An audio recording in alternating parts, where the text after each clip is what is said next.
Long before Japan became a nation, before emperors, samurai, or written history, the land itself was still being born. The Japanese archipelago lies along the Pacific Ring of Fire, a volatile boundary where massive tectonic plates collide. For millions of years, volcanic eruptions and earthquakes pushed land upward from the ocean floor. Mountains rose, coastlines shifted, and islands slowly emerged from the sea. What would eventually become Japan was shaped by instability, by fire, pressure, and constant change. During the last ice age, sea levels were far lower than today. Land bridges connected the islands to the Asian mainland. Through these pathways, the first humans arrived, sometime around 30,000 BCE. They were nomadic hunter-gatherers, following herds, fishing rivers, and adapting to a landscape of dense forests and rugged mountains. Stone tools found across the islands reveal their presence carefully shaped blades, arrowheads, and scrapers. These early inhabitants lived in small groups, moving with the seasons, dependent entirely on the natural world around them. As the climate warmed and the Ice Age ended, the land bridges disappeared. Japan became isolated by the sea. This separation would play a defining role in its history. Around 14,000 BCE, a distinct culture began to form, one of the oldest known continuous cultures on Earth. This was the Jomon period. The Jomon people were remarkable. While much of the world still lived in temporary camps, they built semi-permanent villages. They hunted deer and boar, fished coastal waters, and gathered nuts, fruits, and edible plants. Most strikingly, they created pottery thousands of years before agriculture became widespread elsewhere. Jomon pottery is among the oldest ever discovered. Decorated with rope-like impressions, where the word Jomon comes from, it suggests not only practicality, but symbolism. These vessels were used for cooking, storage, and ritual, hinting at a spiritual worldview deeply connected to daily life. Nature was not something to be conquered. It was alive. Mountains, rivers, trees, animals, and even stones were believed to possess spirits.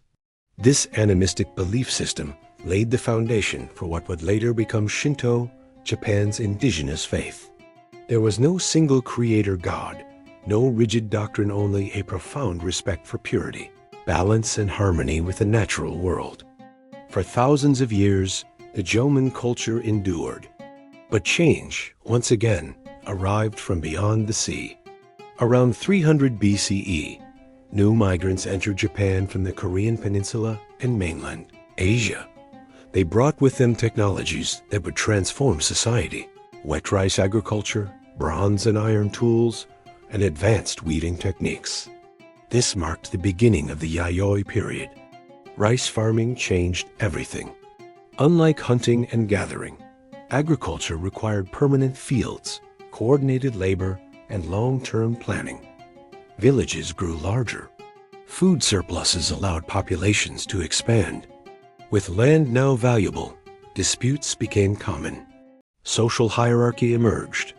Some controlled fields and resources, while others worked them. Weapons, spears, swords, and shields became more widespread. Fortified settlements appeared, suggesting organized conflict and territorial defense. The Yayoi people also introduced metal mirrors, bells, and ritual objects, many of which were tied to spiritual authority. Leadership was no longer temporary or informal. Powerful figures arose, blending political control with religious influence. Chinese historical records from this time describe the islands as a land of many competing states. Among them was a mysterious queen known as Himiko, ruler of Yamatai. She was said to govern through shamanistic rituals, reinforcing the deep connection between authority and spirituality. By the 3rd century CE, these scattered societies began to consolidate. This ushered in the Kofun period, named after the massive burial mounds constructed for elite rulers. These tombs, some shaped like keyholes and stretching hundreds of meters, required enormous labor and resources. They were unmistakable symbols of centralized power. Inside, archaeologists have found armor, weapons, mirrors, and ornaments, revealing a warrior elite with continental connections. Clay figures called haniwa were placed around the tombs depicting soldiers, animals, and daily life perhaps, meant to protect the dead or accompany them into the afterlife. During this time, one ruling group gradually asserted dominance over much of central Japan, the Yamato clan. The Yamato leaders claimed divine ancestry. According to tradition, they descended from Amaterasu, the sun goddess herself. This claim was not merely symbolic. It established the ruler as sacred, placing political authority beyond ordinary challenge. This belief would become the cornerstone of Japan's imperial institution. Unlike other ancient civilizations where dynasties rose and fell, Japan's ruling line was presented as eternal. Even when real power shifted away from the emperor in later centuries, the idea of sacred legitimacy would never fully disappear. The Yamato court began forming alliances, standardizing rituals, and laying the groundwork for a state. Though writing had not yet been fully adopted, oral tradition preserved myths, genealogies, and sacred narratives. These stories would later be compiled into texts like the Kojiki and Nihon Shoki, blending history and myth into a single national memory. By the end of the Kofun period, Japan was no longer a land of isolated villages. It was becoming a unified culture rooted in reverence for nature, shaped by outside influence and bound together by myth, ritual, and emerging authority. The islands had found their identity, and with it, the foundations of one of the world's most enduring civilizations were firmly set. By the 4th century, the Japanese islands were no longer a loose collection of communities bound only by geography and belief. Power was consolidating. Ritual was becoming authority, and authority was becoming law. At the center of this transformation stood the Yamato court. From their stronghold in the Kinai region, Yamato rulers expanded their influence through a mix of diplomacy, warfare, and marriage alliances. Local clan leaders, known as yuji, pledged loyalty in exchange for status and protection. In return, they maintained regional order and provided military support. This system was not yet a centralized state, but it was a framework for one. Spiritual legitimacy remained essential. Rituals honoring ancestral gods and natural spirits reinforced the ruler's sacred role. The emperor, known as the Yakimi, was seen not merely as a political leader, but as a mediator between the human world and the divine. Yet even as Japan's identity took shape, the outside world pressed closer. Across the sea, China and Korea were home to advanced civilizations with written language, codified law, and organized bureaucracy. Trade and diplomatic missions carried not just goods, but ideas that would permanently reshape Japan. One of those ideas arrived around 538 CE. It came in the form of a statue of the Buddha. Buddhism, introduced via the Korean kingdom of Baekje, triggered one of the most profound turning points in Japanese history.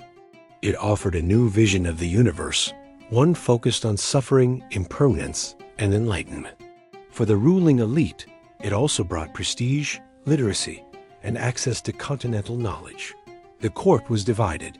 Some clans welcomed Buddhism, seeing it as a tool to strengthen state power and connect Japan to the great civilizations of Asia. Others feared it would anger the native spirits, the kami, and disrupt the spiritual balance of the land. The conflict turned violent.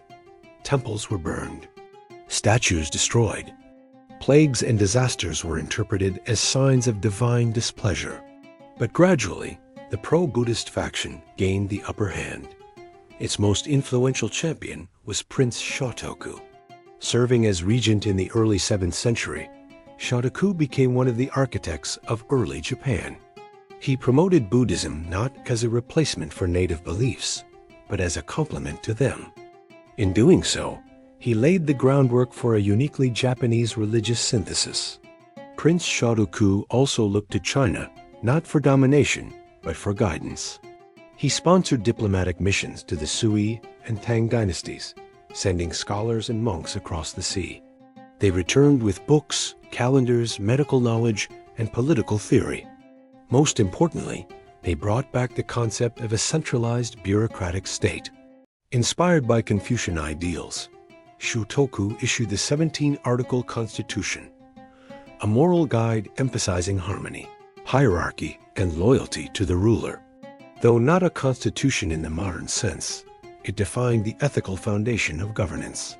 Japan was learning how to rule itself. In the decades that followed, reforms accelerated. The Taika reforms of 645 CE reorganized land ownership, taxation, and administration. All land was declared property of the state. Officials were appointed based on rank, not lineage alone. Census records were kept. Taxes were standardized. This marked a decisive shift away from clan-based rule. Writing became essential. Chinese characters kanji were adopted for official use. Laws were written down. Court records preserved decisions and rituals. History itself began to be documented. The emperor now ruled from a formal capital. By 710 CE, Japan established its first permanent capital at Haiju-kyo, modern-day Nara.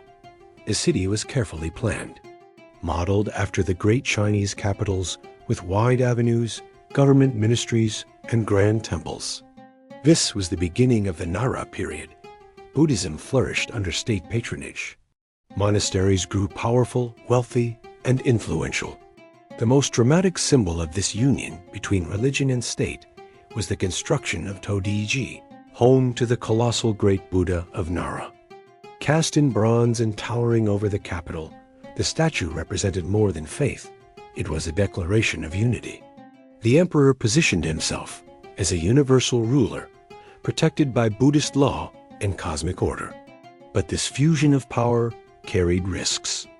As temples accumulated land and political influence, they began to rival the court itself. Monks intervened in state affairs. Religious factions competed for imperial favor. Meanwhile, the burden of taxation weighed heavily on farmers, many of whom abandoned their land to escape hardship. Corruption spread. Natural disasters, epidemics, and unrest followed, undermining confidence in the system.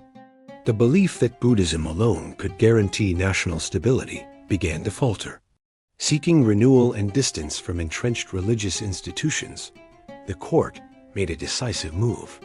In 794 CE, the capital was relocated to Heian-kyo, a new city nestled among mountains and rivers. Carefully chosen for its spiritual and strategic qualities, it was meant to restore balance, political, religious, and cosmic. With this move, Japan entered a new phase of its history. The structures of empire had been built. The tools of governance were in place. Writing, law, religion, and ritual now bound the land together.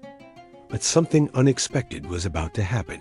Freed from constant imitation of the continent, Japan would begin to look inward, refining its own culture, aesthetics, and identity. The stage was set for one of the most elegant and influential periods in Japanese history. When the capital moved to Heian-kyo in 794, Japan entered an age defined not by conquest or reform, but by refinement. Nestled in a basin surrounded by mountains, the new capital was designed according to geomantic principles, aligned with spiritual balance and natural harmony. Its layout reflected order and symmetry, but behind the calm structure lay a profound shift in direction. Japan was no longer focused on emulating China. Instead, it began shaping a civilization uniquely its own. At the center of this world stood the imperial court.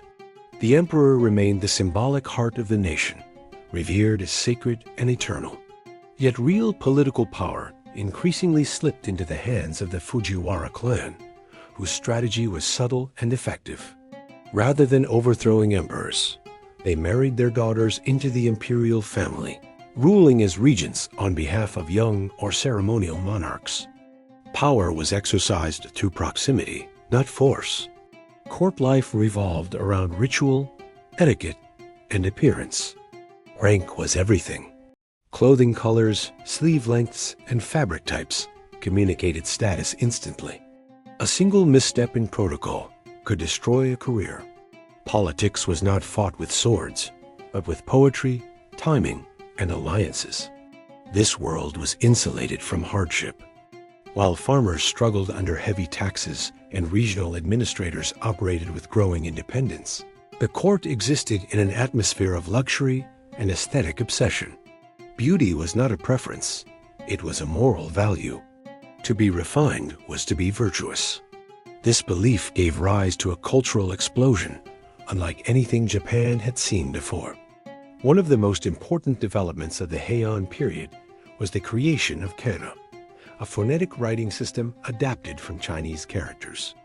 Unlike classical Chinese, which required years of study, kana allowed for flexible, expressive writing in the Japanese language. This transformed literature. Women of the court excluded from formal Chinese education became the era's greatest writers. Through diaries, poetry, and prose, they captured the emotional depth and fleeting beauty of Heian life. The most famous of these works was The Tale of Genji, written by Murasaki Shikibu.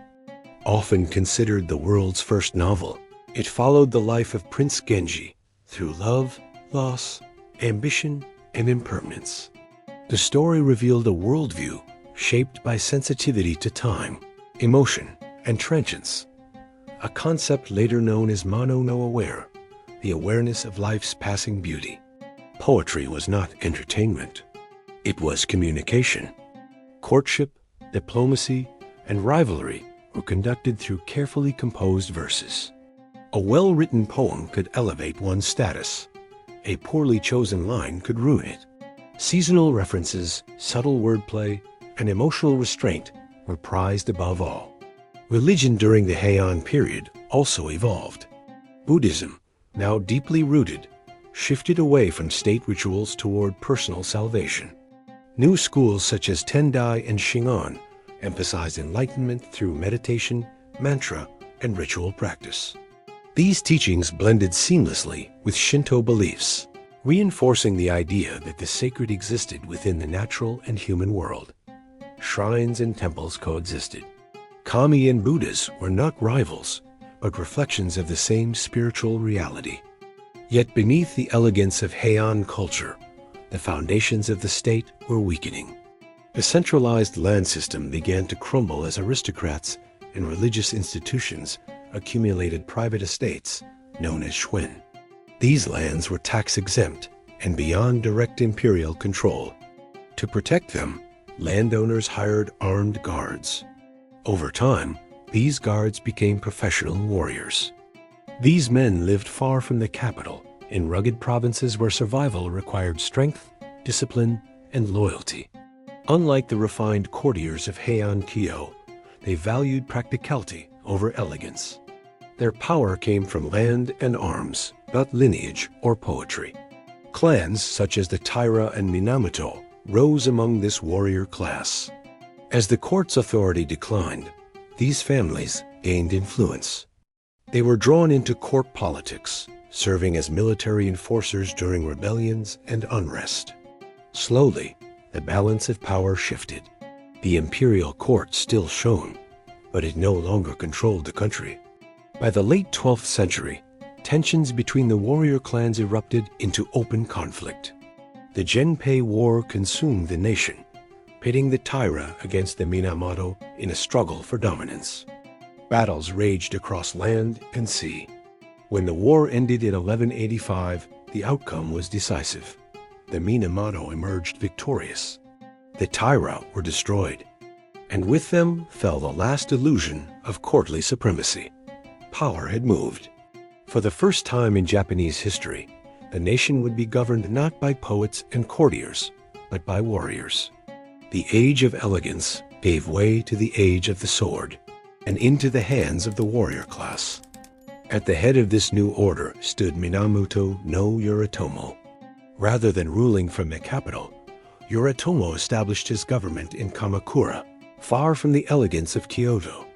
From this coastal stronghold, he created a new political structure, one that would define Japan for centuries. Yoritomo took the title of shogun, meaning barbarian-subduing generalissimo. While the emperor remained in Kyoto as a sacred figure, the shogun wielded military and administrative power. This arrangement preserved tradition while acknowledging reality. Japan now had two centers of authority, symbolic and practical.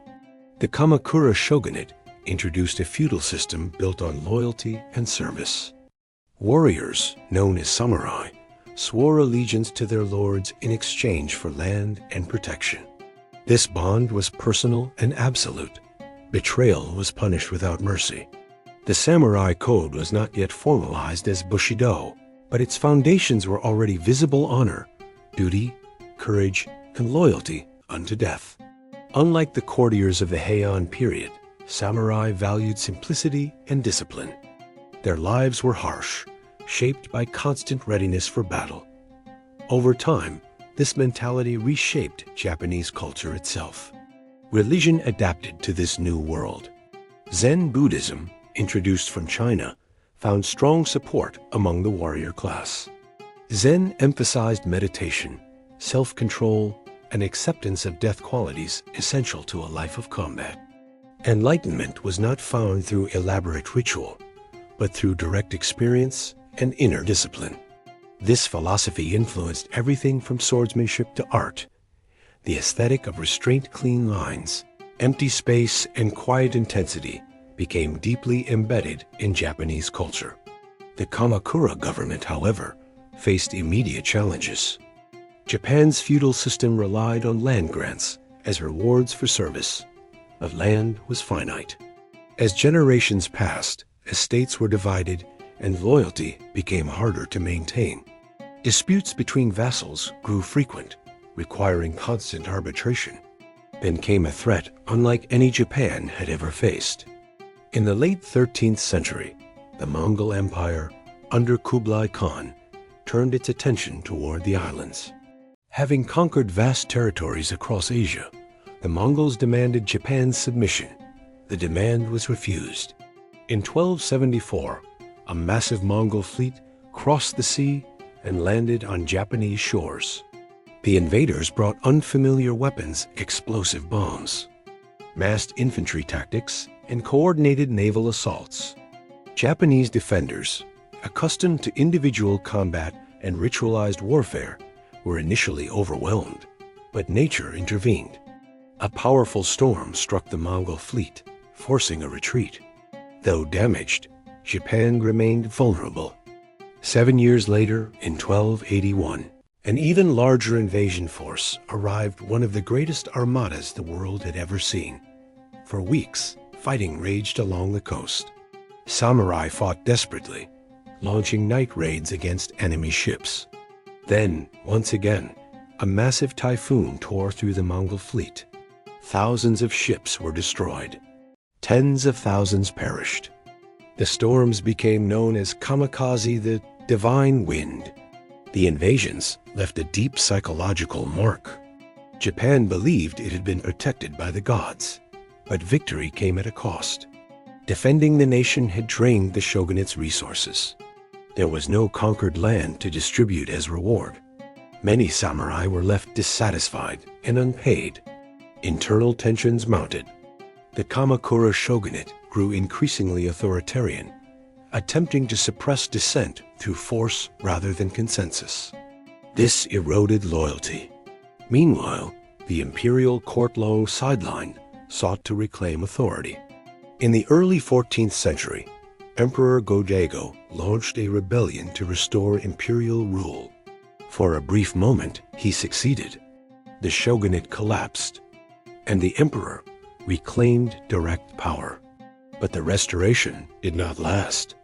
A powerful general, Ashikaga Takakuji, turned against the emperor and established a new military government. The imperial line itself split into rival courts, plunging the country into further instability. By 1333, the Kamakura shogunate was no more, yet its legacy endured. It had created the samurai as Japan's ruling class. It had established military government as the nation's political reality. and it had proven that power no longer flowed from ceremony alone, but from force, loyalty, and control of land. Japan had crossed a point of no return. The age of warriors was no longer emerging. It had arrived.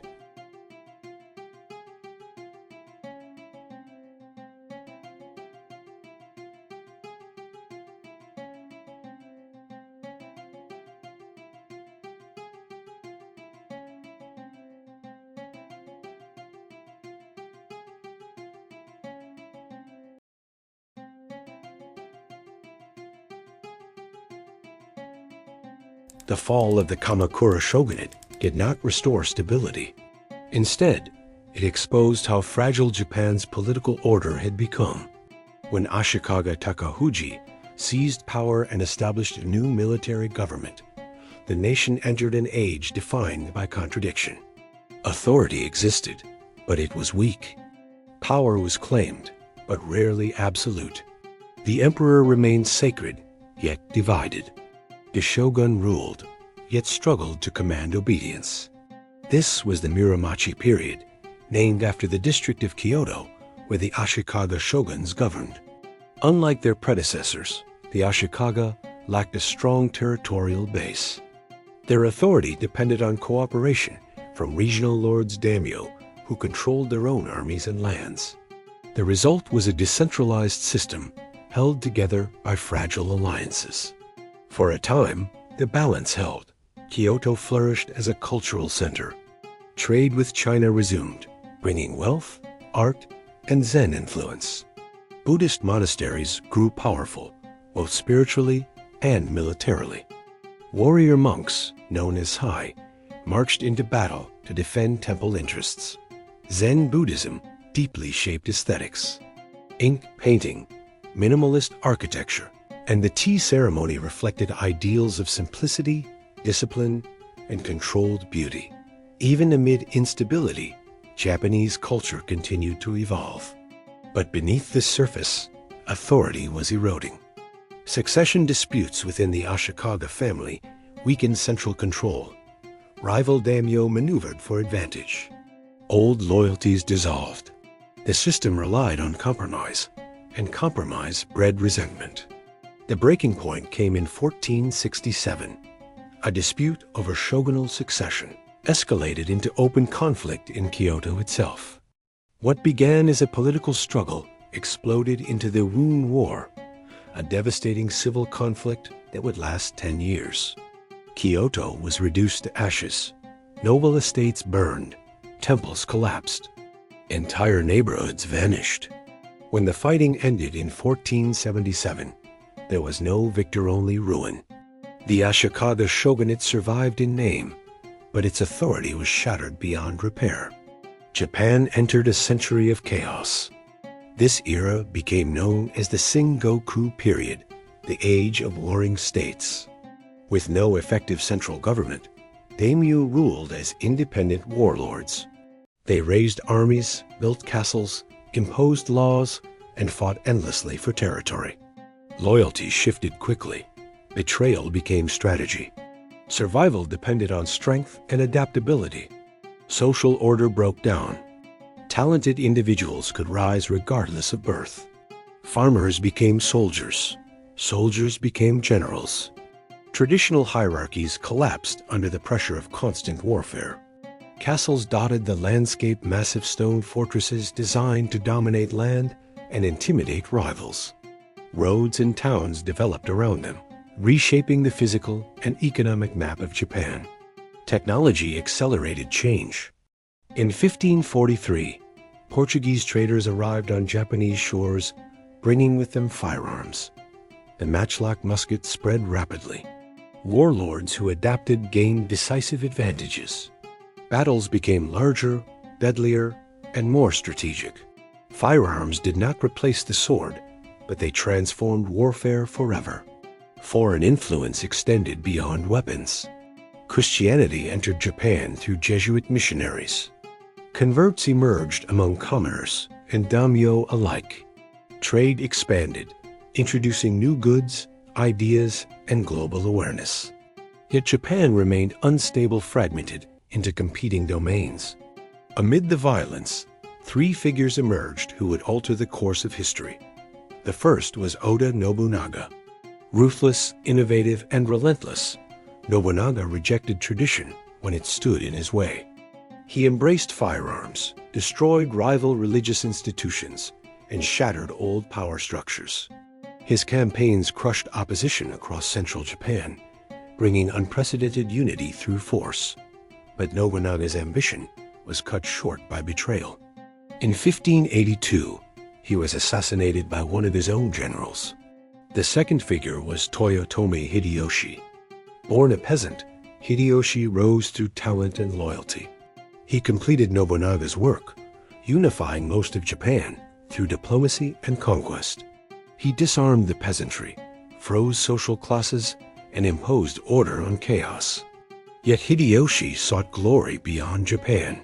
He launched invasions of Korea in the 1590s, hoping to conquer Asia. The campaigns failed, draining resources and weakening his regime.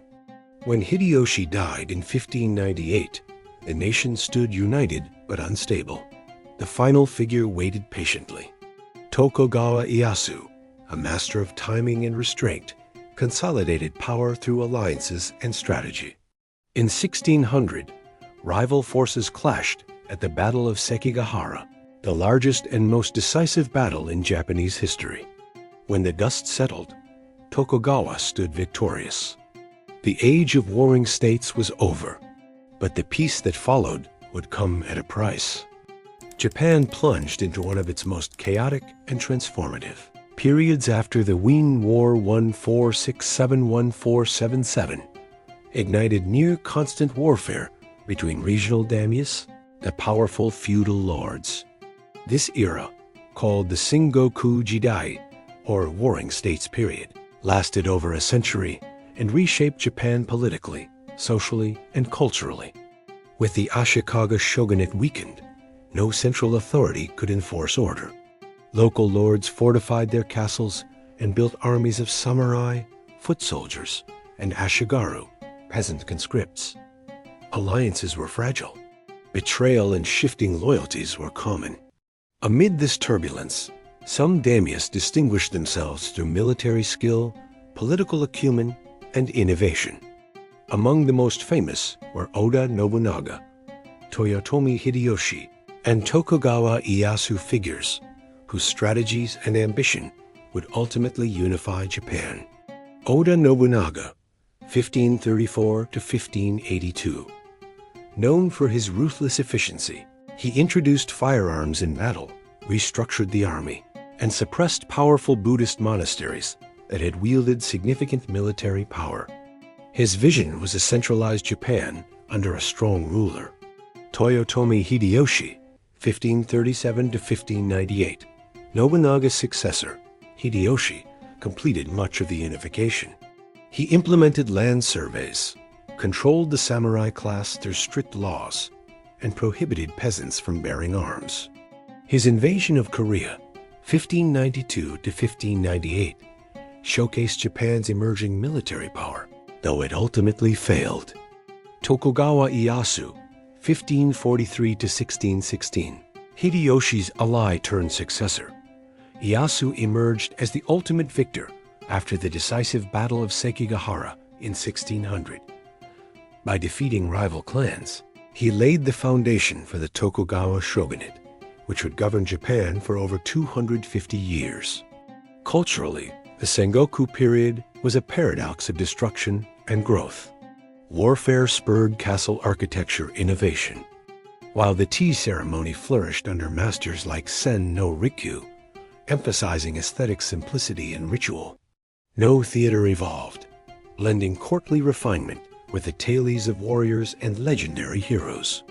Economically, Japan saw the rise of castle towns, jokomachi, and the growth of trade networks connecting regions. Merchants became crucial to supplying armies and supporting cities, even as rigid class structures limited their social mobility. Religion continued to play a complex role. Zen Buddhism influenced samurai discipline, while Christian missionaries, led by figures like Francis Xavier, began spreading in Kyushu, introducing European technology, firearms, and ideas that would leave a lasting impression. By the end of the Sengoku period, Japan was no longer a fractured land of competing warlords. It had evolved politically, economically, and culturally, setting the stage for the stability and isolation of the Tokugawa era. After the chaos of the Sengoku period, Tokugawa Ieyasu emerged as the dominant figure in Japan. In 1603, he established the Tokugawa shogunate, marking the beginning of the Edo period, named after Edo, modern-day Tokyo, the political capital. For over 250 years, Japan would experience unprecedented stability, internal peace, and cultural flourishing under strict feudal order. The Tokugawa government was a military dictatorship disguised as a feudal hierarchy. The shogun wielded supreme power, while the emperor remained a symbolic spiritual figure in Kyoto. Japan was divided into Han, or domains, controlled by daimyos who owed loyalty to the shogun. To maintain control, Ieyasu implemented policies such as Senkin Katai, alternate attendance. Daimyos were required to spend every other year in Edo, leaving their families behind as hostages, ensuring loyalty and curbing rebellion. Rigid social hierarchy. Society was divided into four main classes: samurai, farmers, artisans, and merchants, with strict rules governing behavior and occupation. Movement between classes was nearly impossible. Regulation of trade and contact. Japan limited foreign interaction through sakoku, a policy of near-total isolation, allowing trade only with Dutch and Chinese merchants in Nagasaki. This maintained political stability and protected Japan from colonial influence. Despite isolation, culture flourished. The Edo period saw the rise of urban culture. Castle towns became vibrant cities, with Edo growing into a metropolis of over 1 million residents. The merchant class gained economic power, funding entertainment, art, and literature. Kabuki theater captivated audiences with elaborate costumes and dramatic storytelling. Ukiyo-e woodblock prints immortalized landscapes, beautiful courtesans, and daily life. Artists like Hokusai and Hiroshige created works that remain iconic today. Haiku poetry, exemplified by Matsuo Basho, reflected the subtle beauty of nature and everyday moments, embodying Edo aesthetic values. Economically, Japan thrived on agriculture, handicrafts, and a growing domestic trade network.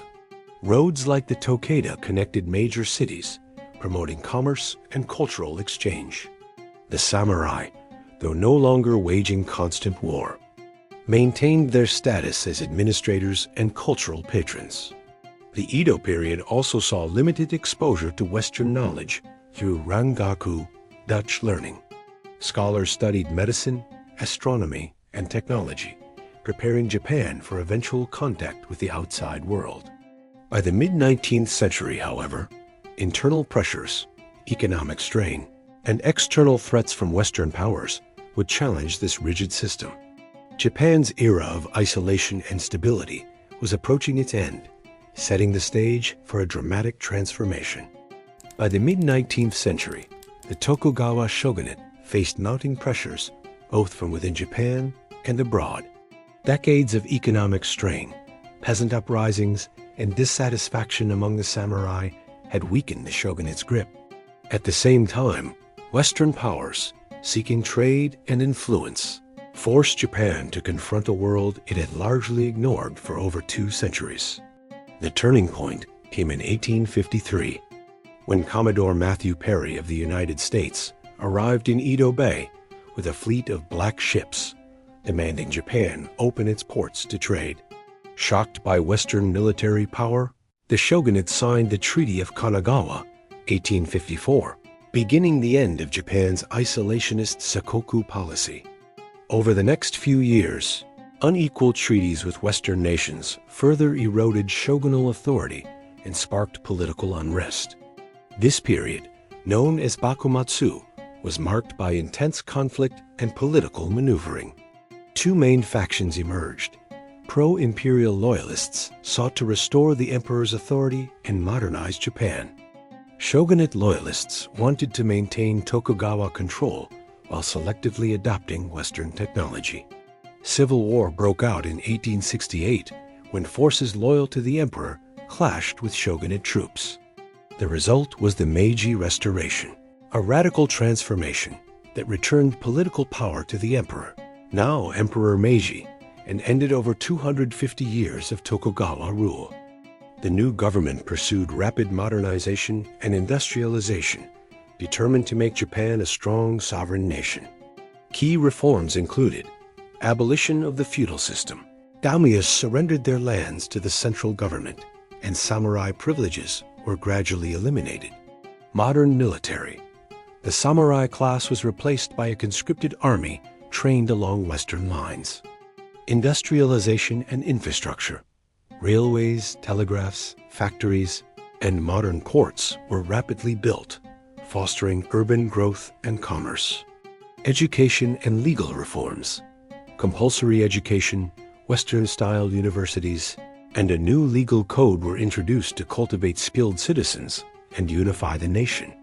Culturally, the Meiji period blended tradition with modernity. Western dress, architecture, and technology were adopted. Yet Japan maintained its unique identity through literature, art, and Shinto revivalism. Japanese artists and writers, such as Natsume Seki, reflected on the tension between tradition and modernization. By the early 20th century, Japan had transformed from a feudal, isolated society into a modern, industrialized nation, capable of competing on the global stage. The Meiji Restoration set the stage for Japan's emergence as a world power in the decades to follow. Following the transformative Meiji Restoration, Japan continued to modernize and expand its influence, entering a period of rapid political, military, and industrial growth. By the early 20th century, Japan had emerged as the first Asian nation to successfully resist Western domination and assert itself on the global stage. Under the Taisho, 1912 to 1926, and early Shuo, 1926 to 1989, periods, Japan embraced industrialization, technological innovation, and military expansion. The country participated in World War I on the side of the Allies, seizing German colonies in the Pacific and China.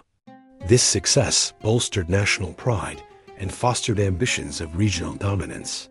Japan's military victories continued with the Russo-Japanese War 1904-1905, where Japan defeated Russia, shocking the world and signaling that an Asian nation could compete with Western powers. The Treaty of Portsmouth recognized Japan's claims over Korea and southern Manchuria, enhancing its regional influence. Politically, Japan experimented with limited democracy during the Taisho democracy era. Universal male suffrage was introduced in 1925, and political parties gained some power in government. However, economic turmoil, the Great Depression, and dissatisfaction with parliamentary politics paved the way for militarism and authoritarian rule in the 1930s. During the 1930s, Japan pursued aggressive expansionism. Invasion of Manchuria, 1931. Japan established the puppet state of Manchukuo, exploiting resources and territory in northeast China. Second Sino-Japanese War, 1937 to 1945. Full-scale conflict erupted with China, marked by devastating battles and atrocities, including the Nanjing Massacre. Alliance with Axis powers. Japan joined Germany and Italy, formalizing ambitions for a greater East Asia co-prosperity sphere. By the early 1940s, Japan's militaristic government sought to dominate East Asia and the Pacific. In 1941, Japan launched a surprise attack on Pearl Harbor, drawing the United States into World War II. The Pacific War followed, with Japan initially capturing vast territories across Southeast Asia and the Pacific Islands. Despite early successes, Japan faced increasing resistance from Allied forces. Key battles, such as Midway, 1942, and Guadalcanal, 1942 to 1943, shifted momentum against Japan. Allied bombing campaigns devastated cities, and by 1945, Japan faced imminent defeat. In August, the United States dropped atomic bombs on Hiroshima and Nagasaki, and the Soviet Union invaded Japanese-held territories in Manchuria. Japan surrendered on August 15, 1945, ending World War II. The war left Japan devastated, with millions dead, cities destroyed, and its economy in ruins. However, this marked the beginning of a profound transformation, as Japan would rise from defeat to become a peaceful and prosperous modern nation. After Japan's surrender in 1945, the nation faced an unprecedented crisis. Cities lay in ruins, millions were dead or displaced, and the economy had collapsed. Japan's people confronted the immense task of rebuilding their country from devastation. Under the occupation of the Allied forces, led by General Douglas MacArthur, Japan underwent sweeping reforms that reshaped its political, economic, and social structures. The new Constitution of Japan, 1947, transformed the nation into a parliamentary democracy. It limited the emperor to a symbolic role, guaranteed fundamental human rights, and included Article 9, renouncing war as a sovereign right. Land reforms dismantled large estates, empowering tenant farmers. And labor reforms gave workers unprecedented rights, fostering a more equitable society. Economically, Japan initially struggled, but with determination, innovation, and international aid through programs like the Dodge Plan, the nation rebuilt its industrial base. By the 1950s and 1960s, Japan entered a period of extraordinary growth, known as the Japanese economic miracle. Industrial expansion. Factories and manufacturing surged, producing electronics, automobiles, steel, and machinery that became globally competitive. Technological innovation. Companies like Sony, Toyota, and Hitachi became household names worldwide, showcasing Japanese precision and quality. Urbanization. Cities like Tokyo, Osaka, and Nagoya expanded rapidly, transforming into global economic hubs. Japan also redefined its global identity. Maintaining a pacifist stance, it joined international organizations like the United Nations, focused on diplomacy and trade, and forged strong ties with the United States through security treaties. Cultural influence spread through anime, manga, fashion, and cuisine, making Japanese culture globally recognizable. Politically, Japan stabilized into a democratic society with a multi-party system. Although the Liberal Democratic Party, LDP, dominated post-war politics for decades. Socially, the country faced challenges such as aging populations, labor shortages, and balancing tradition with modernization. Entering the 21st century, Japan has remained a technological powerhouse and a cultural leader. It has hosted global events such as the 1964 and 2020 Olympics, advanced in robotics and electronics, and maintained its rich cultural heritage alongside innovation. Despite natural disasters like earthquakes and tsunamis, Japan's resilience, efficiency, and spirit continue to define the nation. From its earliest tribal societies to the modern technological and cultural powerhouse it is today, Japan's history is a story of adaptation, resilience, and transformation. A nation that has continuously reinvented itself while preserving its unique identity. Beneath Japan's wars, reforms, and revolutions lies something far more enduring than political systems or rulers. It is a way of seeing the world, a worldview shaped by nature, ritual, discipline, and impermanence. This worldview did not emerge suddenly. It evolved over thousands of years. At its foundation is Shinto, Japan's indigenous belief system. Shinto is not a religion in the Western sense. It has no founder, no holy book, and no strict doctrine. Instead, it is a network of practices centered on kami spirits that inhabit mountains, rivers, trees, storms, ancestors, and even places. In Shinto thought, the world is alive. Purity and pollution shape human interaction with the sacred. Ritual cleansing, seasonal festivals, and offerings maintain harmony between people and the unseen forces around them. This relationship with nature created a deep respect for balance, restraint, and continuity that permeates Japanese life to this day. Rather than replacing Shinto, Buddhism merged with it. When Buddhism entered Japan, it brought complex philosophies about suffering, impermanence, and enlightenment. Over time, the two belief systems intertwined. Kami were seen as manifestations of Buddhist deities, and Buddhist temples stood beside Shinto shrines. This fusion allowed Japan to embrace contradiction without conflict. Life events, birth, marriage, seasonal festivals were often guided by Shinto. Death, mourning, and questions of the afterlife fell under Buddhism. Together, they formed a spiritual rhythm woven into daily life. Among Buddhism's many schools, Zen left the deepest mark on Japanese culture. Zen stripped belief down to its essence. Enlightenment came not through scripture, but through discipline, meditation, and direct experience. Silence mattered. Empty space mattered. Control of the self mattered. These ideas extended far beyond temples. Zen influenced architecture, calligraphy, martial arts, gardening, and even how tea was prepared. The tea ceremony, perfected during periods of conflict, was not about drinking tea. It was about presence, humility, and awareness of the moment. Everything unnecessary was removed. This emphasis on restraint shaped another defining aspect of Japanese life: discipline as virtue. From samurai training to artisan apprenticeships, mastery was achieved through repetition, patience, and endurance. Skill was not rushed. It was refined over decades.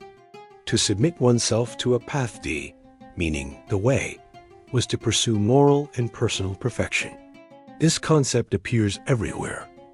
Bushido, the way of the warrior; Sadway, the way of tea; Shado, the way of calligraphy; Kendo, the way of the sword.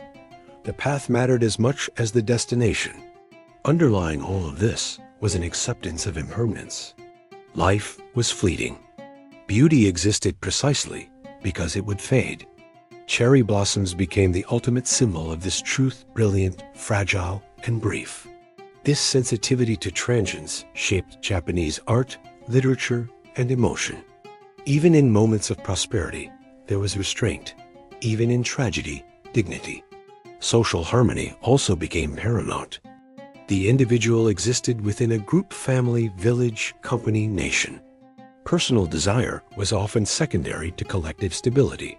Conflict was softened through indirect language, ritual politeness, and awareness of one's role. This did not mean the absence of tension. It meant tension was managed, contained, and ritualized.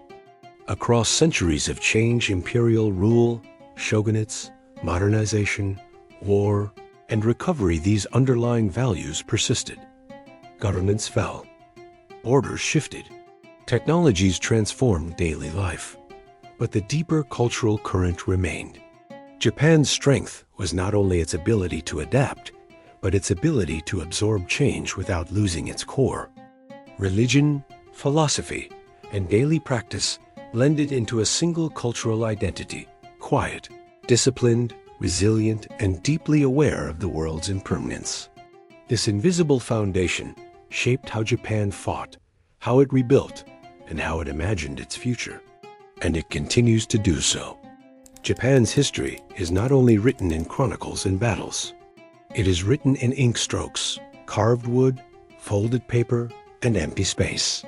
From its earliest eras, Japan developed a unique sense of beauty, one that valued suggestion over declaration, simplicity over excess, and emotion over spectacle. This aesthetic worldview grew alongside religion and philosophy. Early Japanese art was deeply tied to ritual. Clay dogger figures from prehistoric times were not decorative objects, but spiritual tools, shaped with exaggerated forms meant to protect, heal, or invoke unseen forces. As agriculture spread, artistic expression followed seasonal rhythms, mirroring the cycle of planting, growth, and decay. When Buddhism arrived, art took on new purpose. Temples became centers of visual storytelling. Massive bronze Buddhas, serene and immovable, embodied cosmic order and spiritual authority. Painted scrolls illustrated sutras, hells, paradises, and the journey of the soul. Yet even as Buddhist art grew grander, it retained a distinctly Japanese restraint. Emotion was implied, not exaggerated. During the classical court era, literature flourished in ways unseen elsewhere. The Japanese court valued sensitivity, emotional intelligence, and poetic expression as marks of refinement.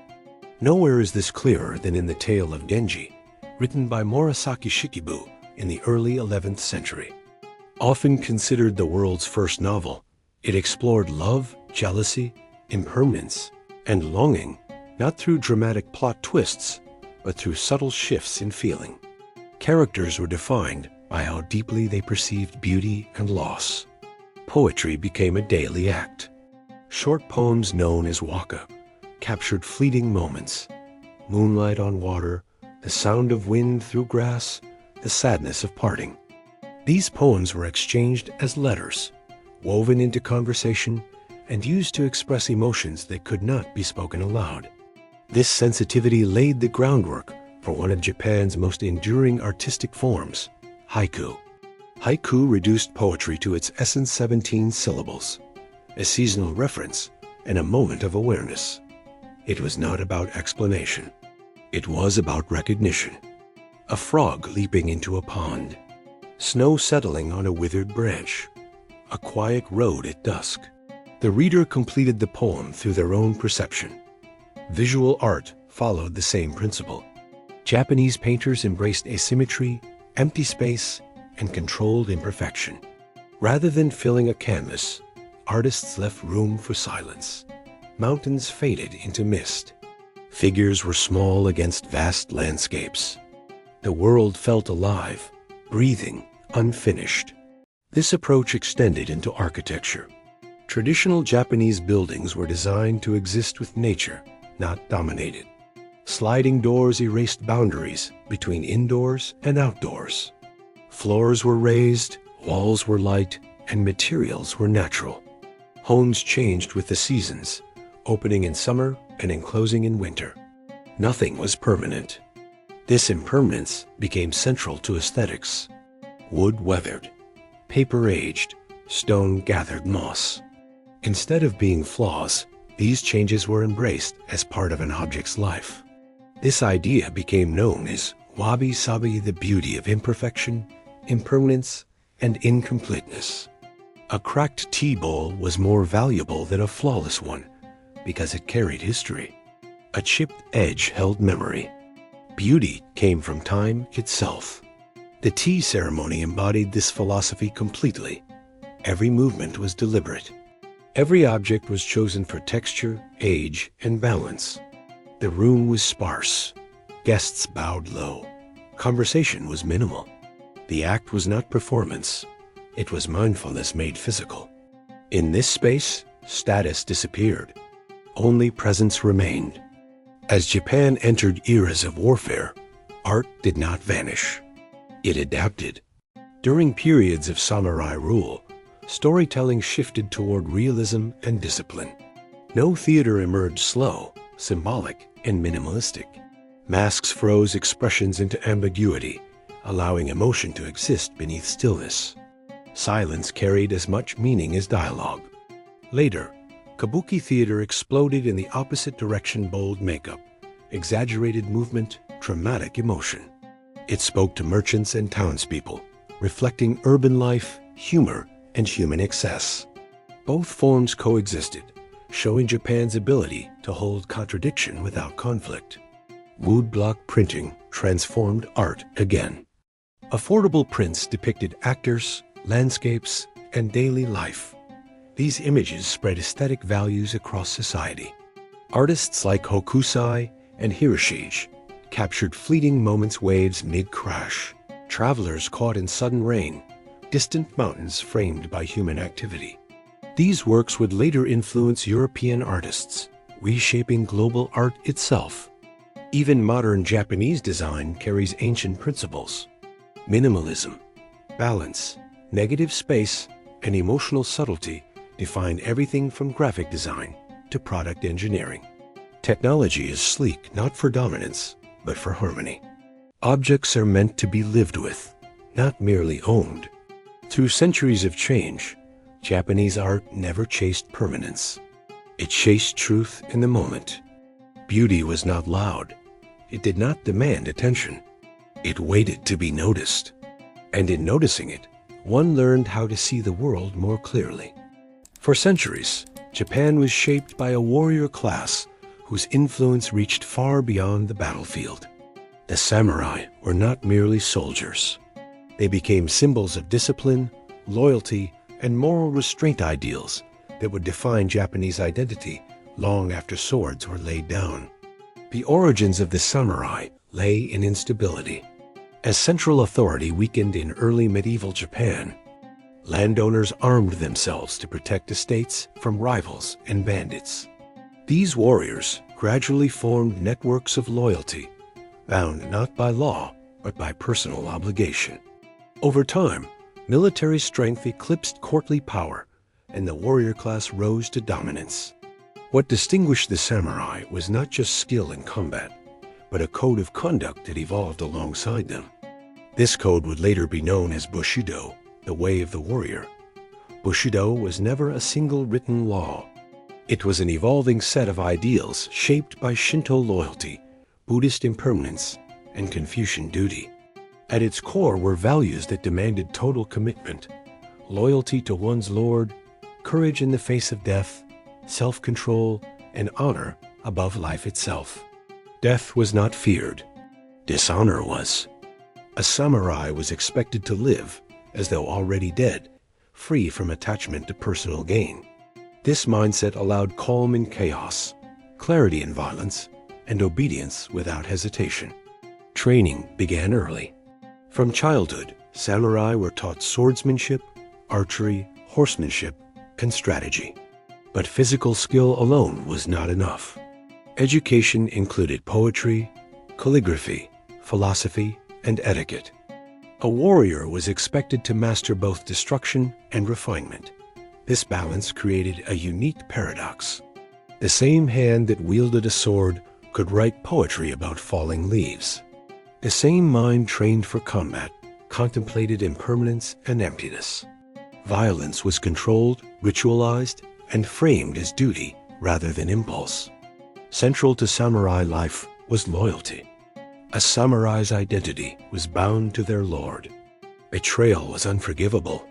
If a lord fell, the warrior faced a terrible choice: serve another, become a masterless ronin, or follow their lord into death.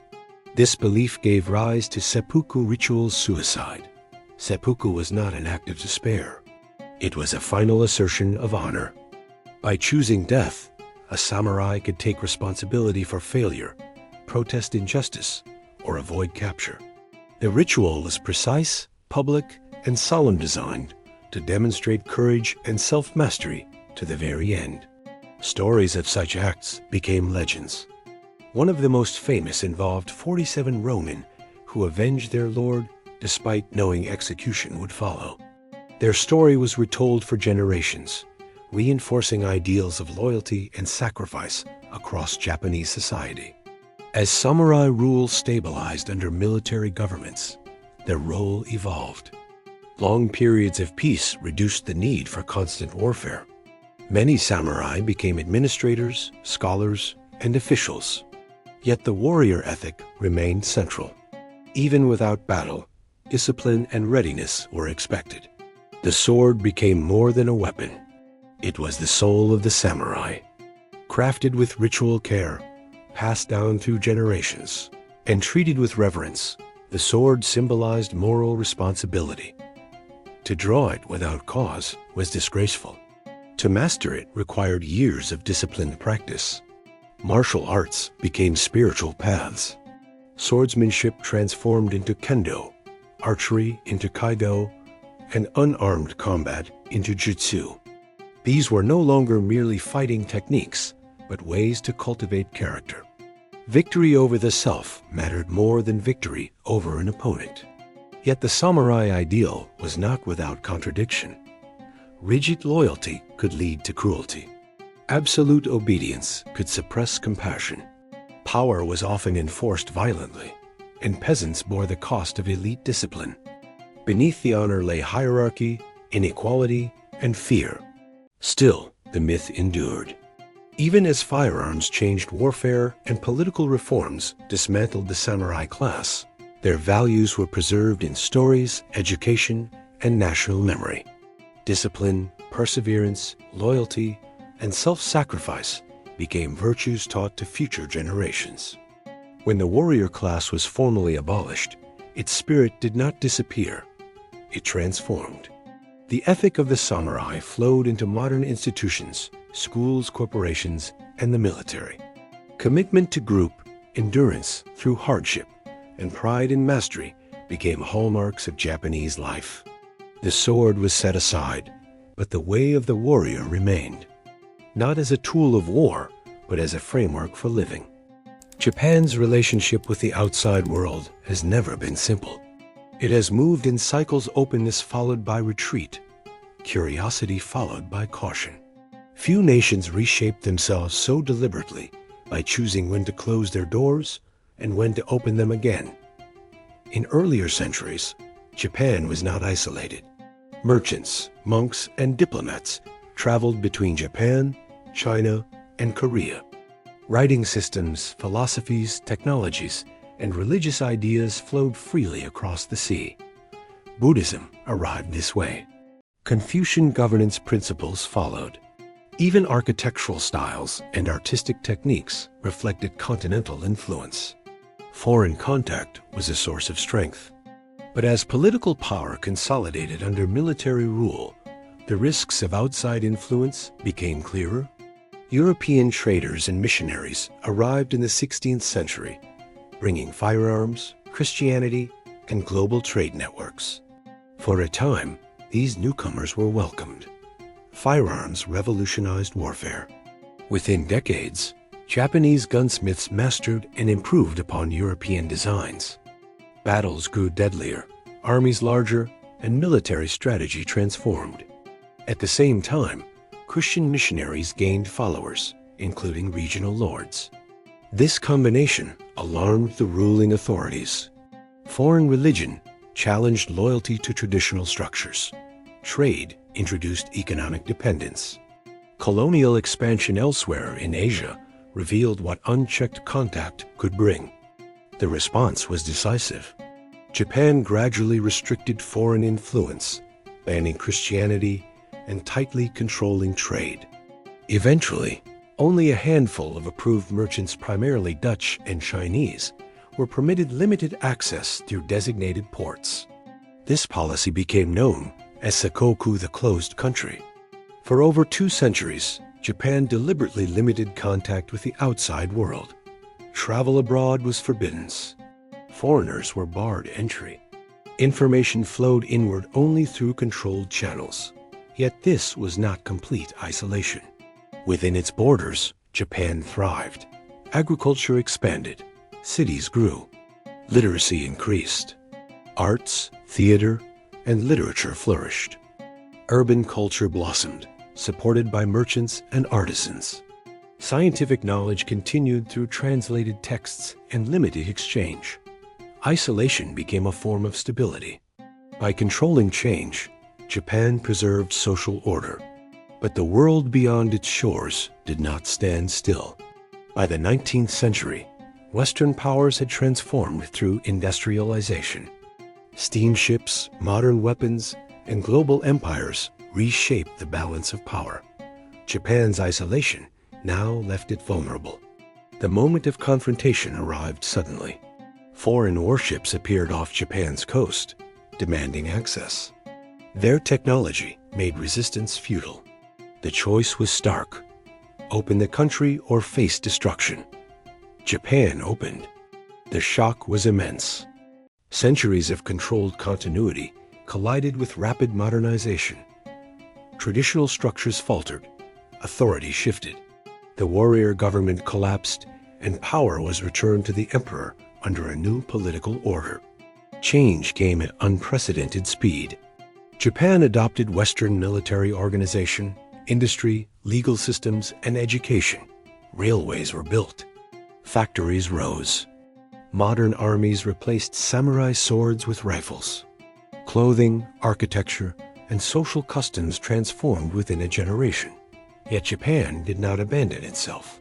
Foreign ideas were adapted, not copied. Western systems were reshaped to fit Japanese values.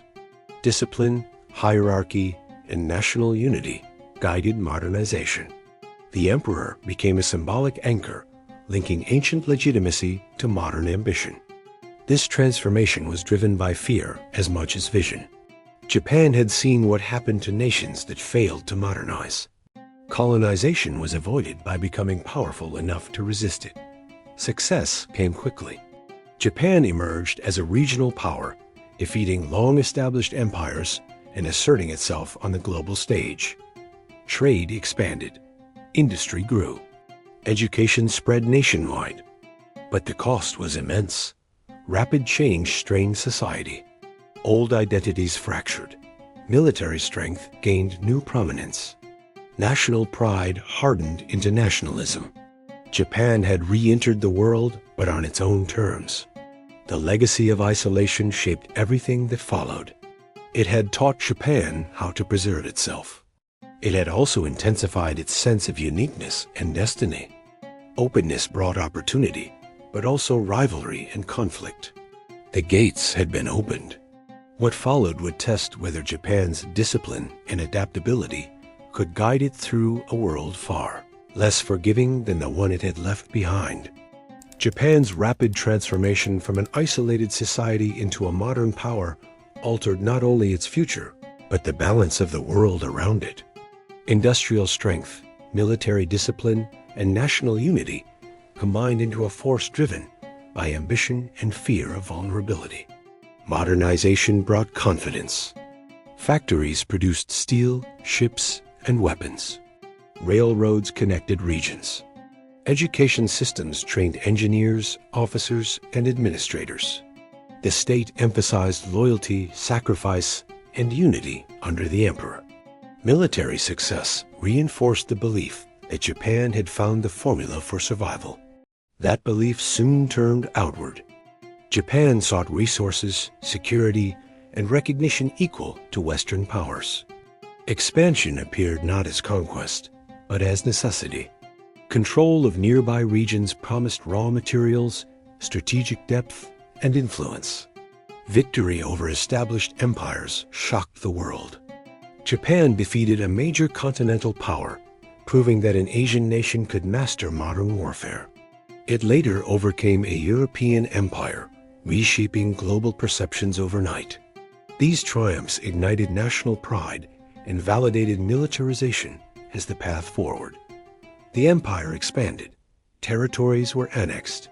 Influence spread across East Asia. Infrastructure was built, industries developed, and local populations were drawn into Japan's economic and political orbit. Official narratives framed expansion as liberation and modernization. Reality was far harsher. Military rule imposed strict control. Cultural suppression, forced labor, and violence accompanied occupation. The discipline that structured Japan's society became a tool of domination abroad. At home, dissent weakened. Political power shifted toward the military. Civilian leadership struggled to restrain expansionist ideology. The warrior ethic, once focused on personal honor, was redirected toward national destiny. Sacrifice became glorified. Education taught obedience and devotion to the state. Individual lives were framed as expendable in service of a greater mission. The line between duty and fanaticism blurred. War widened. Japan entered prolonged conflicts across Asia and the Pacific. Early victories reinforced confidence, but stretched supply lines and resources thin. Industrial output struggled to keep pace with demand. Enemy forces adapted, regrouped, and countered. The tide turned. Cities were bombed. Infrastructure collapsed. Civilian suffering mounted. Despite growing devastation, surrender was unthinkable. Honor, pride, and fear of humiliation bound the nation to continued resistance. Then came catastrophe. 2 cities were destroyed in moments of blinding light and unimaginable force. The scale of destruction defied comprehension. Survivors faced radiation, illness, and loss beyond measure. Japan stood at the edge of annihilation. For the first time in its history, the nation surrendered unconditionally. The emperor spoke directly to the people, acknowledging defeat and calling for endurance through the unendurable. The war was over. The cost was staggering. Millions were dead. Cities lay in ruins. The empire dissolved. Occupation forces arrived, bringing foreign authority into the heart of the nation. Japan faced an identity crisis unlike any before. The ideology that had driven expansion was dismantled. Military institutions were disbanded. War was renounced as a sovereign right. Responsibility for devastation forced deep reflection. Out of defeat came reconstruction. Guided by discipline once used for war, Japan rebuilt with extraordinary speed. Industry was retooled. Education reformed. Democratic institutions took root. Economic growth replaced military ambition as the new national mission. Memory did not fade. The trauma of war shaped post-war values, pacifism, technological innovation, and international cooperation. The same adaptability that once fueled empire now powered recovery. Japan had confronted its darkest chapter. From its ashes emerged a nation transformed, not erased, but redefined. Strength no longer came from conquest, but from resilience. And the story did not end with surrender. It continued in rebuilding, reflection, and the search for balance between past and future. From the ruins of war, Japan faced a question more difficult than any battlefield decision: how to rebuild a nation without the pillars that had once defined it. The cities were shattered. Factories lay silent. Transportation networks were broken. Millions were displaced, hungry, and uncertain of the future. The imperial system remained, but its divine authority was gone. The military was dismantled, and the ideology that had justified expansion was rejected.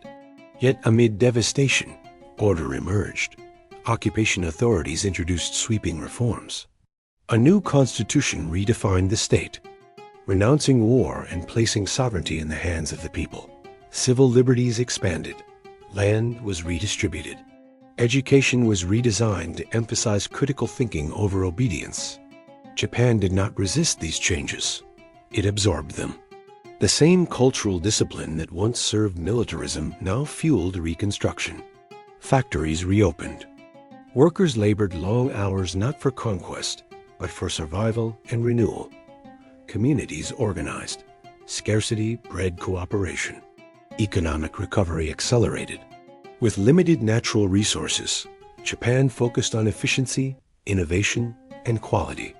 Industries emphasized precision manufacturing, electronics, automobiles, and shipbuilding. Small improvements, repeated endlessly, produced extraordinary results. This approach became a philosophy.